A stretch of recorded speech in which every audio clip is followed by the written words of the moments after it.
নাটোরের বড়াই গ্রামে বিএনপির দুই গ্রুপের সংঘর্ষে ১০ জন আহত হয়েছে। আহতদের মধ্যে ৭ জনকে নাটোর সদর হাসপাতালে ভর্তি করা হয়েছে। পুলিশ জানায়, সকালে বড়াইগ্রাম উপজেলার নওপাড়া গ্রামে একটি জমি নিয়ে বিএনপির দুলাল গ্রুপের সাথে জোয়ারি ইউনিয়ন বিএনপির সাধারণ সম্পাদক জুলহাস গ্রুপের বিরোধ বাধে।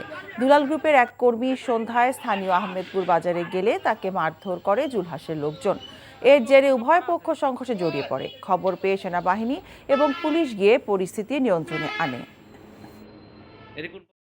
টাকা চুরির জন্য যদি আমার গলায় জুতার মালা পরাইতে হয়, তাহলে আমার শালীর সাথে প্রতারণা করার জন্য তোর ফাঁসি হবে।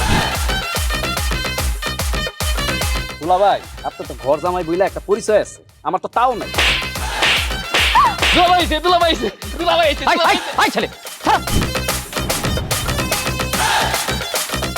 রাজনৈতিক ফ্যামিলির মেয়ে হয়ে ওই কাজ করবে। যারে পাবো আরে পিটাবো, রক্তের নেশায় ধরতে, রক্তের নেশায়, কাঁচা রক্তের নেশায় ধরতে। তোমার এই পলিটিক্স আমার বাম পকেটে থাকে। তোদের বউরে ঝামেলা পাকাই। এই বেটাই, আমি তখন বিয়ে করিনি। দুইটার আমি গুলি করে মারু। মাসুদরা কোনোদিন ভালো হয় না। আপনার পোশাক আশাক দেখে কিন্তু আপনার তালুকদার বংশের লোক মনে হয় না আব্বা, আপনার মনে হয় যে আপনি ফকির বংশের লোক।